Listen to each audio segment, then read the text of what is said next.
चलिए एक प्रॉब्लम हम सॉल्व करते हैं जहां हमें वेरियस स्टेजेस पर लॉसेस को कैलकुलेट करके और लॉसेस को ऐड करते हुए पावर इनपुट से पावर आउटपुट की तरफ जाएं और एफिशिएंसी को कैलकुलेट करें। तो इसके लिए हमारे पास जो डाटा है वो है 4 pole 50 hertz 3 phase IM induction motor और इसके अंदर शाफ्ट टॉर्क दिया है। It is 25 newton metre. तो इट इज 25 न्यूटन मीटर। हम टॉर्क को कैसे पावर में बदलते हैं? It is P by omega. For torque and for power it should be T into omega. Omega is rectangular speed and it should be equated to 2 pi n by 60. तो speed हमारे पास अब है जो rotor speed है that is 1415 RPM and also we are given supply frequency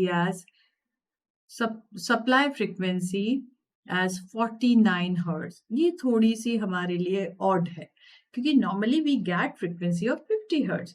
अब हमारे पास और भी लॉसेस भी दिए हैं। तो सबसे पहले stator losses they are 320 watt stator iron and copper losses and then input power factor is 0.87। और भी कुछ डाटा है हमारे पास। Mechanical torque lost in friction that is torque in friction and windage loss. It is also given as 0.6 Newton meter. ठीक है। और we have to find line current and efficiency. These two terms we have to calculate. तो line current के लिए हमारे पास power होना, voltage होना और पावर फैक्टर होना, तीनों टॉर्क से हम पावर कैलकुलेट कर लेंगे। और एफिशिएंसी के लिए हमें आउटपुट पावर कैसे निकालना है? We are given all the losses. तो इनपुट पावर में से हम माइनस करके हर एक लॉस को और फिर आउटपुट पावर ऑब्टेन करेंगे और दोनों आउटपुट पावर इनपुट पावर मिल जाएंगे तो we can calculate the efficiency. ठीक है, तो अब हम शुरू करें। तो सबसे पहले जो हमारे पास कॉपर लॉस और स्टेटर पर जो आयरन और कॉपर लॉस दिए हैं वो है 320 वॉट्स, राइट। और पावर फैक्टर दिया है और mechanical friction and windage loss दिया है। तो सबसे पहले आउटपुट पावर निकालना चाहो तो शाफ्ट टॉर्क दिया है, शाफ्ट पावर आउटपुट निकालना है तो we can call it 2 pi n by 60 into torque. ठीक है, अब हमारे पास स्पीड कितनी है? 1450 RPM और टॉर्क कितना दिया है हमें? 25 newton metre. This divided by 60। ठीक है, this will give us power as 3770 watts और 3.7 किलो।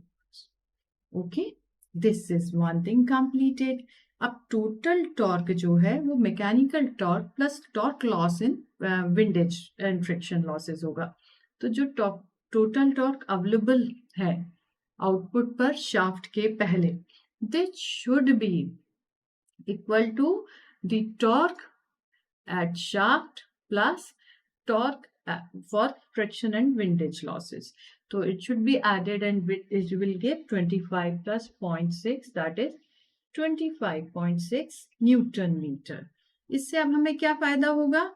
हम पावर जो अवेलेबल है रोटर पर उसको कैलकुलेट कर पाएंगे। अब हम सिंक्रोनस स्पीड भी निकाल लें। सिंक्रोनस स्पीड निकालने के लिए, क्योंकि हमें स्लिप के लिए ये हमेशा रिक्वायर्ड है, 120 into 49 divided by number of poles 4. So this gives us speed of 1470 RPM. Okay, अब हमारे पास आता है इसके बाद टॉर्क पावर जो कि अवेलेबल है एट द रोटर साइड। तो रोटर साइड जो यूजफुल पावर के साथ फ्रिक्शन विंडेज लॉसेस जुड़ने के बाद हुआ तो it should be 2 pi into synchronous speed into torque available, that is total, your divided by 60. तो यहाँ पर 2 into pi into speed is 1470 into this torque was 25.6 and this should be divided by 60. So here it gives us 3.93 kilowatt. अब ये वाला power मिलने के बाद input power के लिए हमें इस पावर कौन से वाले लॉसेस कैलकुलेट करने हैं जो रह गए हैं, जो स्टेटर के लॉसेस हैं, which are given as 320 watts. तो input power would be this shaft power और air gap power, which we can write as rotor power also, plus stator के जो लॉसेस होंगे उनको हम जोड़ दें। तो 3.93 plus stator losses are 320 into 10⁻³ तो इसको हम 0.32 किलोवाट भी लिख सकते हैं, right.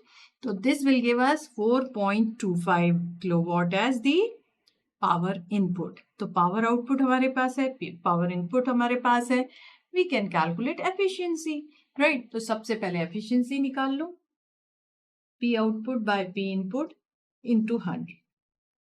So this gives us output power as we are having, that was based on 29 kilowatt. So it should be 3.7 divided by 4.25 into 100 and it gives us efficiency of 87.05%.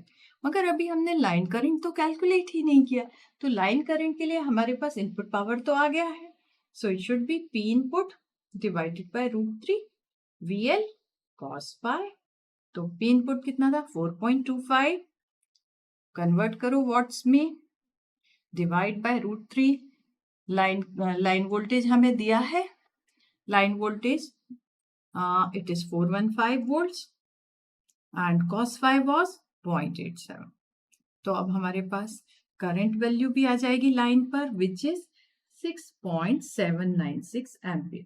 तो इस तरह से जब हमारे पास इनपुट पावर था और हमें shaft पर लॉसेस निकालने के बाद और फ्रिक्शन विंडेज लॉसेस को भी निकालने के बाद इनपुट पावर मिल गया, तो we can calculate line current also and efficiency also.